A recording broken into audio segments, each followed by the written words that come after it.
Hello friend, myself Rahul Kumar Sen. Now today we are going to start optimality test in transportation problem. Right? So last class में हमने basic feasible solution find किया था three method के through. Three method कौन कौन सी थी? North west corner method थी, least cost method थी एंड वोगल अप्रोक्सीमेशन मेथड थी. तो हमने बेसिक फिजिबल सॉल्यूशन तो फाइंड कर लिया, लेकिन आज हम ये चेक करते हैं क्या ये सॉल्यूशन ऑप्टिमल सॉल्यूशन है या नहीं है. तो उसके लिए हमारे पास दो मेथड होती है जिसके थ्रू हम टेस्टिंग करते हैं. तो वो मेथड होती है आपकी stepping stone method and second होती है मॉडिफाइड डिस्ट्रीब्यूशन मेथड. राइट. सो अभी हमारा जो फोकस है स्टेपिंग स्टोन मेथड पर है. अब जनरली ये जो मेथड हमारे लिए इसलिए इम्पोर्टेंट है क्योंकि जब तक हमें स्टेपिंग स्टोन मेथड का प्रोसीजर नहीं पता होगा हम मॉडिफाइड डिस्ट्रीब्यूशन मेथड को सॉल्व मतलब मॉडिफाइड डिस्ट्रीब्यूशन मेथड की टेस्टिंग से किसी भी प्रॉब्लम की टेस्टिंग नहीं कर पाएंगे. तो उसके लिए हमें स्टेपिंग स्टोन मेथड की टेस्टिंग का पता होना बहुत जरूरी है. सबसे पहले आप कोई भी ट्रांसपोर्टेशन मैट्रिक्स की प्रॉब्लम को सॉल्व करते हो और उसका ऑप्टिमिलिटी टेस्ट करते हो, तो अगर हम स्टेपिंग स्टोन मेथड को कंसीडर करते हैं टेस्टिंग के लिए, तो सबसे पहले हम क्या देखते हैं, हम बेसिक फिजिबल सॉल्यूशन फाइंड करते हैं किसी भी मेथड से, चाहे वो नॉर्थ वेस्ट कॉर्नर मेथड हो, लीस्ट कॉस्ट मेथड हो या वोगल अप्रोक्सीमेशन मेथड हो. अब बेसिक फिजिबल सॉल्यूशन एक बार हमें मिल गया, फिर हम अलोकेशन चेक कर लेते हैं और ये चेक करते हैं कि इसमें डीजेनरेसी की प्रॉब्लम नहीं है. अगर डीजेनरेसी की प्रॉब्लम है तो हमको डीजेनरेसी की प्रॉब्लम को रिजॉल्व करना पड़ेगा, अगर नहीं है देन हम प्रोसेस को आगे बढ़ाएंगे. ठीक है. अब पहले हम क्या करेंगे, सबसे पहले मैं आपको प्रोसीजर बता दूं. पहले तो हम बेसिक फिजिबल सॉल्यूशन फाइंड कर लेंगे, उसके बाद हम देखेंगे कि पूरी मैट्रिक्स में हमारे पास कौन कौन से अलोकेशंस मतलब कौन कौन से ऑक्यूपाइड सेल्स हैं और कौन कौन से नॉन ऑक्यूपाइड सेल्स हैं आपके ट्रांसपोर्टेशन मैट्रिक्स में. और हमारा जो टोटली फोकस होगा वो अनऑक्यूपाइड सेल्स के ऊपर होगा और उसी के बिहाफ पे हम पाथ को ट्रेस करेंगे और उसके अकॉर्डिंग कॉस्ट का एनालिसिस करेंगे कि कॉस्ट इंक्रीज हो रही है या डिक्रीज हो रही है. राइट. मीन्स पॉजिटिव वैल्यू का एनालिसिस करेंगे और नेगेटिव वैल्यूज का एनालिसिस करेंगे. अगर मान लो हम टेस्टिंग मेथड अप्लाई करते हैं और हमारे जो भी अनऑक्यूपाइड सेल्स में जितनी भी वैल्यू अगर नेगेटिव आ जाती है, ठीक है, मतलब सॉरी पॉजिटिव आ जाती है, that means our solution is made for optimal solution. और अगर कोई ऐसा सेल्स होता है जिसकी वैल्यू नेगेटिव होती है तो फिर वापस से हमको उस प्रोसेस को रिवाइज करना होता है. और कैसे रिवाइज करना होता है मैं आपको न्यूमेरिकल में बताऊंगा. ठीक है. तो सबसे पहले हम क्या करते हैं, कोई भी एक मेथड से इसकी बेसिक फिजिबल सॉल्यूशन की वैल्यू को फाइंड करते हैं. तो हम कौन सी ले लेते हैं, लीस्ट कॉस्ट मेथड ले लेते हैं.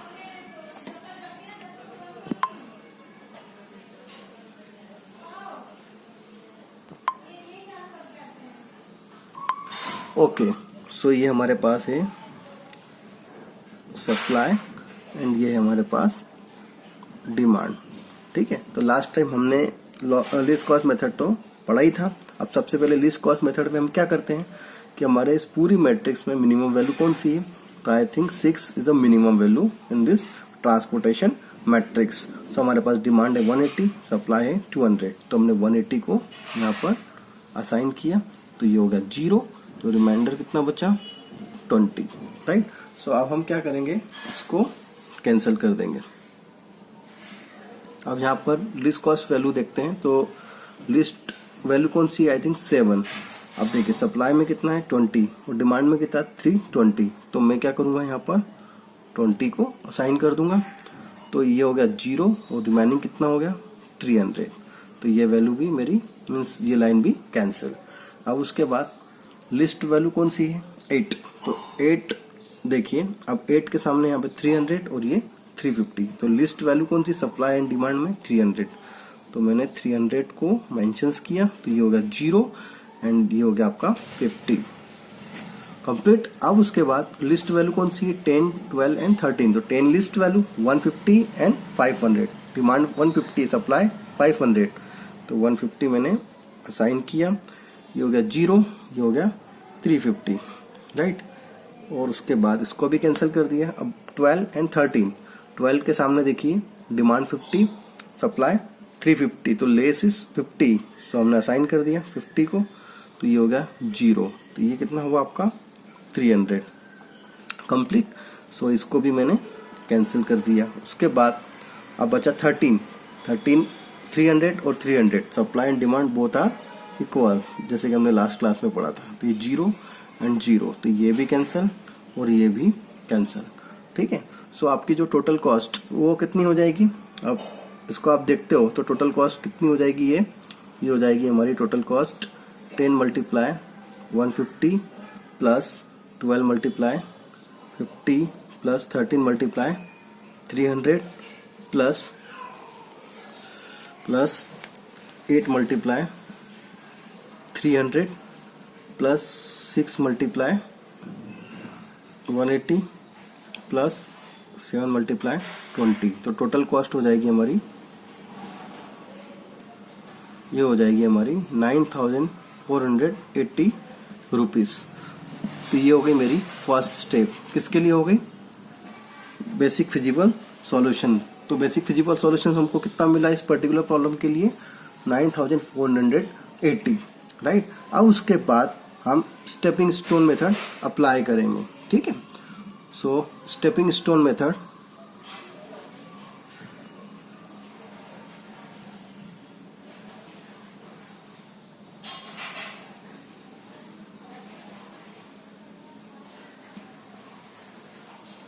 ठीक है। अब स्टेपिंग स्टोन मेथड हम अप्लाई करते हैं। अब हम अगर इस पूरी ट्रांसपोर्टेशन मैट्रिक्स को देखते हैं जो कि अभी हमने सॉल्व किया, था। तो जैसे कि हमारे पास कितना है, P1, P2 and P3, 3 plants हैं। वेयर हाउसेस कितने हैं, W1, W2, W3 and W4, right. अब हमने क्या देखा कि हमारे पास टोटल लोकेशंस हैं। जैसे कि हमने जो लास्ट अभी लिस्ट कॉस्ट मेथड से इसका बेसिक फिजिबल सॉल्यूशन फाइंड किया था और टोटल कॉस्ट भी कितनी थी, 9480 रुपीज, राइट।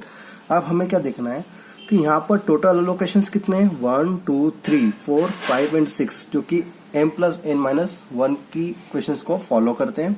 अब हमारा मेन जो फोकस है वो जो होता है आपका अनऑक्यूपाइड सेल्स के लिए, अनऑक्यूपाइड सेल्स के लिए हमको देखना है। अब हमारे पास अनऑक्यूपाइड सेल्स कितने हैं, 1, 2, 3, 4, 5 एंड 6। तो मतलब हमारे पास टोटल कितने सेल्स हैं, 6 अनऑक्यूपाइड सेल्स हैं। अब मैं आपको एक स्टेप बताता हूं कि जब हम स्टेपिंग स्टोन मेथड को सॉल्व करेंगे, मतलब टेस्टिंग मेथड को, तो सबसे पहले जैसे कि हमारे पास फॉर एग्जांपल टेस्ट, अगर अनऑक्यूपाइड सेल्स, ये पहला कितना है, 12। अब 12 है, अब यूनिट सेल में 12 लिखा है, जो कि पहले तो हम इसकी बात करते हैं कि 12 कहाँ पर लोकेट है। तो ये लोकेट है आपका P1 और W1, राइट। अब P1 W1 पर लोकेट है, तो इसका जो पाथ है वो किस तरह बनेगा, जो भी पाथ होगा ना वो हॉरिजॉन्टल लाइन और वर्टिकल लाइन इसके थ्रू ही बनेगा। अब हम जब भी पाथ को क्रिएट करेंगे तो जहां से हम स्टार्टिंग वैल्यू रहेगी ना, वो रहेगी हमारी अनऑक्यूपाइड सेल्स, और उसके बाद में जो लाइन वहां से होकर गुजरेगी वो होगी आपकी ऑक्यूपाइड सेल्स। अब देखिए 12 क्या है आपका, अनऑक्यूपाइड सेल्स, ठीक है। तो इसको हम लिख सकते हैं P1 W1। उसके बाद आप देखिए प्लस, अब ऑक्यूपाइड सेल कौन सा है यहाँ पे, जैसे कि यहाँ पर दिख रहा है 13 और 300, तो ये है आपका अनऑक्यूपाइड सेल। जब भी हम सेल को स्टार्ट करेंगे, क्लोज लूप बनाएंगे, तो वो स्टार्टिंग होगा पॉजिटिव, उसके बाद में जो बाकी के जो लूप्स, बाकी के जो लाइन होगी वो ऑक्यूपाइड सेल से होकर गुजरेगी, ठीक है। तो 12 फर्स्ट क्या है आपका अनऑक्यूपाइड सेल, जो कि क्या होगा ऑलवेज पॉजिटिव। अब उसके बाद plus minus, plus minus, right. तो मतलब हमारा सेल क्या होना चाहिए कि जहां से स्टार्ट किया वो प्लस, उसके बाद में हम इसको माइनस काउंट करेंगे, फिर इसको हम प्लस काउंट करेंगे और इसको हम माइनस काउंट करेंगे, राइट। तो P1 W1, उसके बाद होगा हमारा P1 W4, फिर प्लस माइनस, फिर प्लस माइनस, फिर प्लस, प्लस कितना होगा P3 W4 and again minus P3 W1। इस तरह हम इसको करेंगे। तो देखो P1 W1 पर हमारी टोटल यूनिट कॉस्ट कितनी है, 12। उसके बाद माइनस P1 W4 पे हमारी यूनिट कॉस्ट कितनी है, 13, राइट। बट ये डिपेंडेंट है तो हम इसकी यूनिट कॉस्ट को 13 कंसीडर करेंगे क्योंकि माइनस में थी। अब प्लस में कितना होगा unit cost, 7, and then again -6, right. तो 12 एंड 7 टोटल कितना हुआ 19 एंड 13 और -6 19 मीन्स कॉस्ट कितनी हुई 0। तो नेट कॉस्ट कितनी हो गई इसकी 0। तो उसी तरह हम पहला जो अनऑक्यूपाइड सेल्स हमने कौन सा देखा 12, तो पहले उसके लिए करेंगे, फिर उसके बाद हम जब दूसरा देखेंगे, दूसरा हमारे पास कौन सा अनऑक्यूपाइड सेल 7, तो 7 के लिए करेंगे। इस तरह हम सभी कॉस्ट का एनालिसिस करेंगे और अगर हमको पर्टिकुलर कॉस्ट सभी की पॉजिटिव मिली that means our current solution और basic feasible solution is made for optimal. अगर नहीं है तो फिर हम उसको रिवाइज करेंगे, ठीक है, और फिर ओवरऑल लूप्स का चेंज करेंगे। ओवरऑल लूप्स जो भी बनेगा उसके बाद में हम जो असाइनमेंट होता है जो भी उसको हम शिफ्ट करेंगे, तो वो मैं आपको बाद में बताऊंगा, ठीक है। ओके, अब हम स्टार्ट करते हैं। तो हमारे पास पहला जो अनऑक्यूपाइड सेल्स कितना है, उसकी यूनिट कॉस्ट सेल की कितनी है 12, ठीक है। तो हम इसको लिख देंगे P1 W1, राइट, क्योंकि इसका लोकेशन देखिए P1 and W1 means total कितनी वैल्यू है 12। तो इसका पाथ जो अभी अपने मैंने आपको बताया था, तो इसकी वैल्यू कितनी हो जाएगी प्लस, जो कि हो जाएगी 12। अब चूंकि प्लस अनऑक्यूपाइड सेल और उसके बाद ऑक्यूपाइड सेल्स, तो नेगेटिव मीन्स -13 +7 और -6, तो टोटल कितना हो जाएगा इसका इवोल्यूशन कितना हो जाएगा 0। तो कॉस्ट कितनी होगी इसकी 0, मतलब 0 है मीन्स पॉजिटिव में है, राइट। सो P1 W1 तो आपका कंप्लीट है, इसमें तो कोई दिक्कत नहीं। अब आपको दूसरा सेल्स देखना है, वो क्या है आपका, देखो ये ऑक्यूपाइड सेल्स, ये भी ऑक्यूपाइड सेल्स, ये भी ऑक्यूपाइड सेल्स। अब ये है आपका अनऑक्यूपाइड सेल्स, राइट।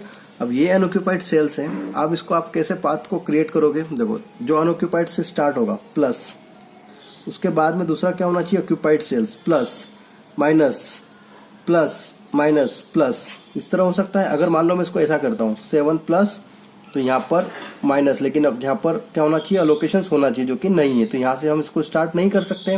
अगर मैं इसको यहाँ से स्टार्ट करता हूँ 7 प्लस माइनस, ठीक है, फिर यहाँ पे भी प्लस, तो ये सेल्स नहीं है, तो यहाँ पे क्लोज लूप नहीं बन सकता। तो क्लोज लूप बनाने के लिए क्या होगा, जहां से स्टार्ट होगा वो अनऑक्यूपाइड पे होना चाहिए और उसके बाद जो भी आप लाइन आप उस पर करते हो वो सारे क्या होना चाहिए ऑक्यूपाइड होना चाहिए। तो देखो plus minus plus minus plus and minus, तो यहाँ पे लूप बन सकता है आपका, बिल्कुल बन सकता है। देखिए प्लस माइनस, क्योंकि ये ऑक्यूपाइड, क्योंकि स्टार्टिंग हमारा जो होता है वो क्या होता है अनऑक्यूपाइड होता है, उसके बाद फिर क्या होता है ऑक्यूपाइड सेल्स। तो देखिए plus minus plus minus plus minus, तो टोटल लूप बन रहा है आपका क्लोज लूप। तो नेक्स्ट क्या हो जाएगा आपका पाथ P2 और W1, राइट। तो इसका लूप कैसे बनेगा, स्टार्टिंग कहां से होगा 7 प्लस -8, उसके बाद +12, उसके बाद -13, उसके बाद +7, उसके बाद -6, राइट। सो आपका जो नेट कॉस्ट वो कितना हो जाएगा, देखिए 7 और 12 19 और 7 26, और ये माइनस 13 8 और -6, तो ये हो जाएगा आपका -1। तो अभी हमारे जो कॉस्ट इवोल्यूशन जो आया वो कितना -1, तो कॉस्ट कितनी हुई -1, जो कि क्या है आपका नेगेटिव, राइट। सो अभी तो अब तक यहीं से हम बोल सकते हैं कि अभी हमारा सॉल्यूशन ऑप्टिमल नहीं है, क्योंकि कॉस्ट क्या हो गई हमारी नेगेटिव हो गई है, राइट। अब हम और भी सेल्स के लिए करेंगे। अभी और भी सेल्स कौन कौन से हमारे पास, ठीक है। अब देखिए, अब दूसरा सेल्स कौन सा आपका, ये है हमारा 11, ठीक है, मतलब कौन सा हो गया आपका P2 W2, ठीक है। प्लांट 2 वेयरहाउसेस, प्लांट 2 और वेयरहाउसेस कौन सा W2। तो अब 11, तो 11 तो क्या है प्लस स्टार्टिंग है, तो प्लस, अब उसके बाद ये क्या हो जाएगा आपका minus plus minus plus minus, ठीक है। हम किसी भी डायरेक्शन में यहां से स्टार्ट करके इस क्लॉकवाइज में भी ले सकते हो और एंटी क्लॉकवाइज में भी ले सकते हैं, आप जैसा चाहो वैसे, लेकिन आपका यहाँ पर कंसेप्ट चेंज नहीं होगा। तो देखो +11, फिर -8, फिर +12 और 10। ठीक है, तो ये आपका कितना हो जाएगा 10 माइनस 8 प्लस 12 माइनस 10। ठीक है, तो ये कितना हो जाएगा टोटल इवोल्यूशन 12 और 11 मतलब ये हो जाएगा हमारा 23 और ये हो जाएगा 18। तो 23 में से 18 गया तो कितना बचा आपका +5। तो ये कॉस्ट तो क्या हुई आपकी पॉजिटिव, मतलब कितना है +5। ठीक है, तो ये हो गई आपकी पॉजिटिव, तो यहाँ पर तो कोई दिक्कत नहीं। अब उसके बाद नेक्स्ट कौन सा है 11 के बाद है आपका 14। अब देखिए 14 मीन्स P2W4, तो आप यहीं से क्लियर हो जाएगा। कैसे लिखोगे इसको, अब इसको कैसे लिखोगे आप, मतलब इसको लिखने का तरीका देखिए आप 14 तो प्लस माइनस है ना, plus starting minus plus minus, तो हम इसको डायरेक्टली यहीं पे लिख सकते हैं। ये हो जाएगा हमारा 14 प्लस माइनस 13 प्लस 12 माइनस 8, तो टोटल कितना हो जाएगा इसका इवोल्यूशन, ये हो जाएगा आपका टोटल 5। ठीक है, अब ये 5 हुआ दैट मीन्स ये भी क्या है हमारा पॉजिटिव, तो ये भी कंप्लीट हो गया P2 और W4। अब उसके बाद यहाँ पे देखिए आप, हमने 14 को भी देख लिया, अब हमारे पास क्या है 16। तो 16 का पाथ कैसे बनेगा, देखो स्टार्टिंग कहां से प्लस माइनस प्लस माइनस। ठीक है, प्लस माइनस, तो हम इसको डायरेक्टली कैसे लिख देंगे P3 ये हो जाएगा P3 और ये हो जाएगा हमारा W2। तो ये लेकर लिखेंगे कैसे इसको, ये हो जाएगा हमारा, मैंने अभी बताया था 16 माइनस 10 प्लस 13 माइनस 7, राइट। तो 16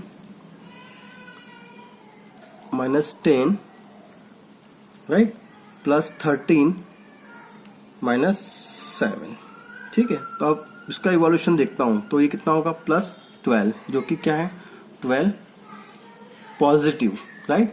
सो यहाँ पे भी कोई प्रॉब्लम नहीं, ये इवोल्यूशंस भी कंप्लीट हो गया। अब नेक्स्ट कौन सा बचा हमारे पास 11। ठीक है, अब 11 में देखिए starting plus minus plus minus plus, तो हम इसको कैसे लिख सकते हैं P3W3, तो ये हो जाएगा हमारा है ना। तो 11 मीन्स +11 माइनस 12 प्लस 13 माइनस 7, तो ये हो जाएगा इवोल्यूशन +5। ठीक है, तो 5 भी क्या हो गया पॉजिटिव। अब देखिए अभी यहां पर सारी वैल्यू क्या हो गई, देखिए 0 फिर -1 नेगेटिव 5 एंड 12 एंड 5। अब हम यहाँ पर जो कॉस्ट एनालिसिस हमने जो किया था वहां पर हमने क्या देखा कि सारी वैल्यू यहाँ पर क्या है पॉजिटिव नहीं है, यहाँ पर एक वैल्यू हमारी क्या है नेगेटिव है। कौन सी वैल्यू है -1, जो कि किस में है P2W1 दैट मीन्स आपका ये जो पाथ है P2 और W1, यहाँ पर ये वैल्यू क्या है कॉस्ट क्या होगी इसकी नेगेटिव है। ठीक है, तो अब हम क्या करेंगे इसका ओवरऑल शिपमेंट करेंगे। अब शिपमेंट कैसे करेंगे, अब सबसे पहले हम क्या करेंगे यहाँ पर ये जो 7 है, तो देखो अब नेगेटिव वैल्यू कहाँ पे आई P2W2 में आई, P2W1 में आई, प्लांट 2 और वेयर हाउसेस 1, तो ये क्या आई नेगेटिव वैल्यू। अब negative value I that means negative value I means cost क्या हो रही डिक्रीज हो रही, जो कि नहीं होना चाहिए, क्योंकि ऑप्टिमल सॉल्यूशन के लिए सारी वैल्यू क्या होना चाहिए पॉजिटिव होना चाहिए।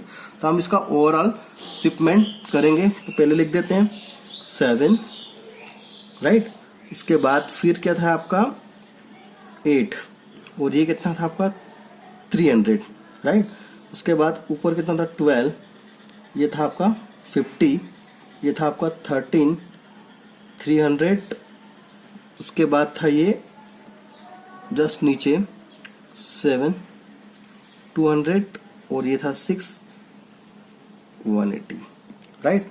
सो लूप्स किस तरह से बना, उस तरह से starting plus minus plus minus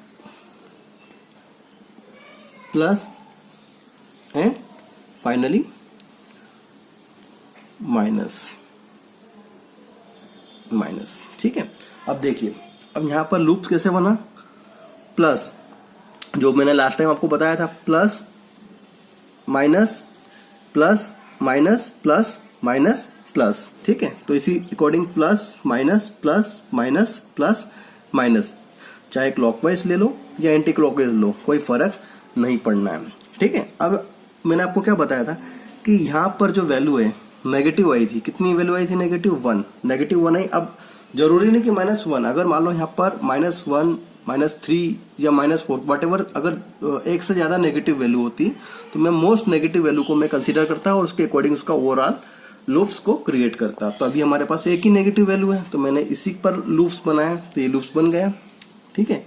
अब देखिए, अब यहाँ पर क्या होता है, अब कॉस्ट का शिपमेंट करना होता है। शिपमेंट मीन्स रूट चेंज करना होता है, ठीक है।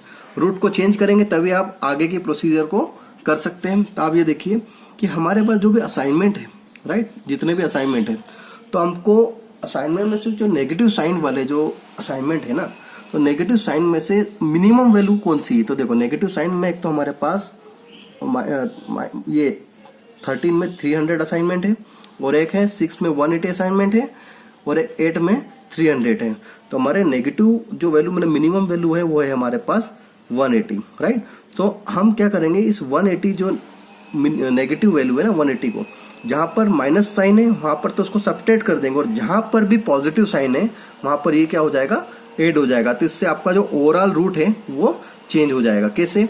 अगर मान लो ये सपोज माइनस है तो हमने 180 किया, तो 180 में से 180 किया तो कितना बचा आपका? 0, राइट। ये कितना हो जाएगा? 0। उसके बाद ये प्लस है, अब प्लस है मतलब असाइनमेंट आपके पास यहाँ पर, सॉरी, असाइनमेंट आपके पास कुछ नहीं, तो ये वैल्यू यहाँ पर शिफ्ट हो जाएगी, तो ये कितना हो जाएगा? 7 180। अब चूंकि ये प्लस है, साइन 12, अब जो 50 मतलब 50 है, तो 50 मीन्स जो मैंने पहले ही बताया था कि जो नेगेटिव होगा उसमें से सब्ट्रैक्ट हो जाएगा, और जहां पर एडिशन मतलब जो प्लस है वहां पर ये ऐड हो जाएगा। तो 50 में ये क्या हो जाएगा? ऐड हो जाएगा। तो ये कितना हो जाएगा? 12 230। उसके बाद 13 300 है, चूंकि negative sign means minimum value कौन सी? 180, तो 180 300 में सब्ट्रैक्ट हुआ तो बचा कितना? 120, तो यहाँ पर 120 हो जाएगा। और उसके बाद चूंकि ये क्या है आपका पॉजिटिव, तो 200 प्लस 180 है ना, तो 200 प्लस, सॉरी 200 नहीं है, ये 20 है। कितना है बेटा? 20, तो ये कितना हो जाएगा आपका?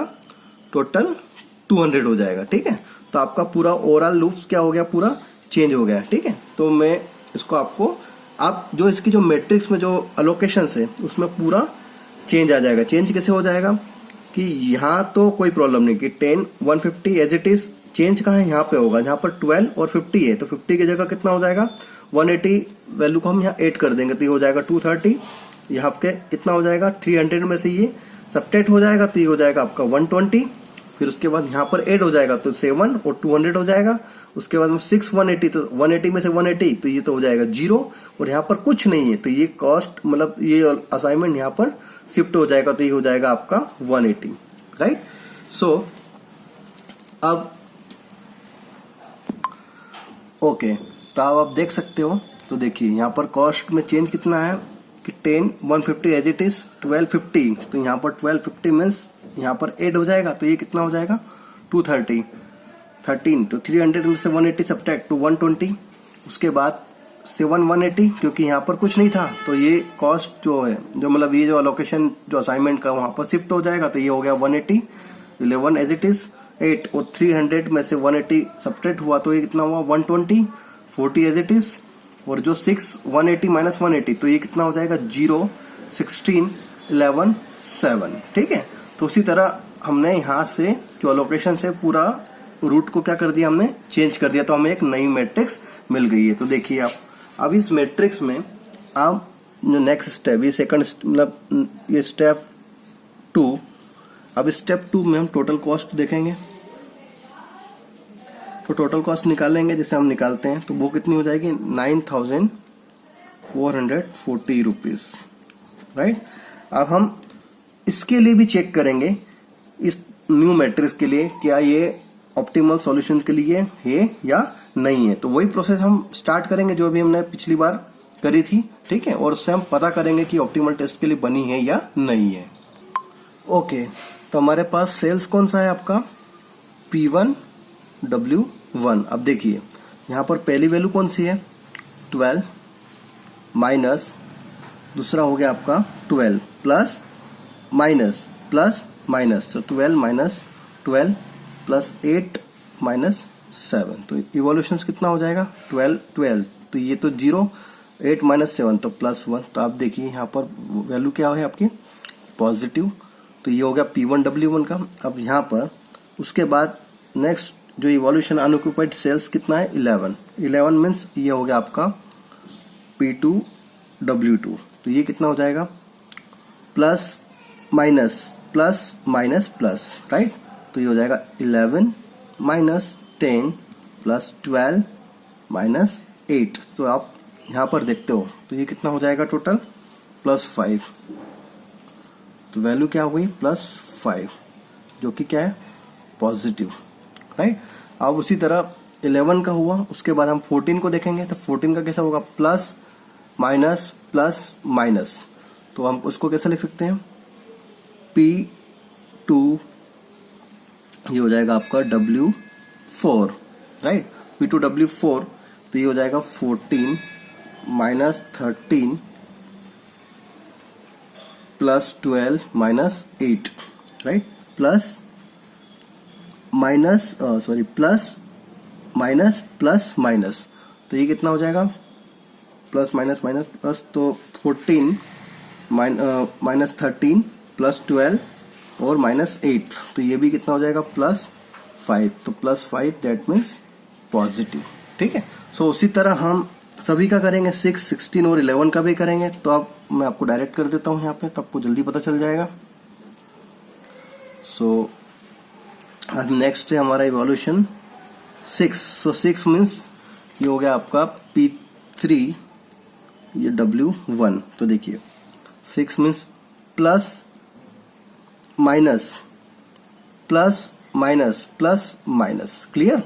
तो डायरेक्ट मैं इसको कैसे लिख सकता हूं 6 minus 7 plus 8 minus 12 plus 13 minus 7, तो टोटल नेट कॉस्ट कितनी हो जाएगी प्लस 1, राइट। कैसे देखिए 6 minus 7 plus 8 minus 12 plus 13 minus 7, तो टोटल नेट कॉस्ट कितनी हुई प्लस 1, कैसे देखिए अब 6 पे plus minus plus minus plus minus plus, तो ये लूप बन गया, तो उसके अकॉर्डिंग ये भी क्या हुआ प्लस 1 जो कि पॉजिटिव।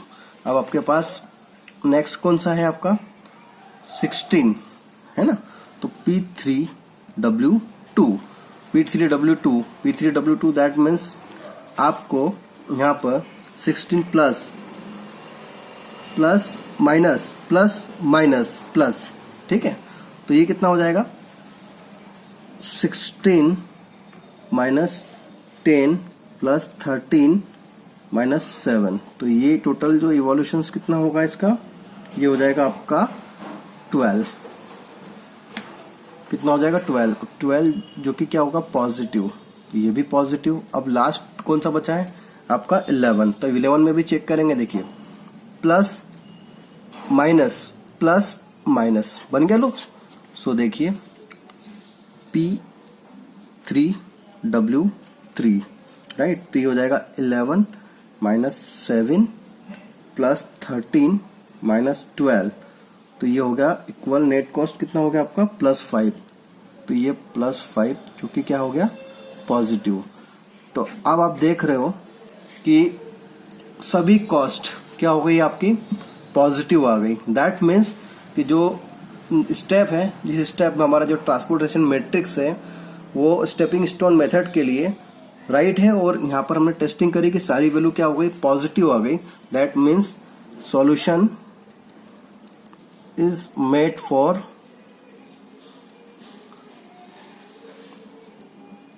optimal,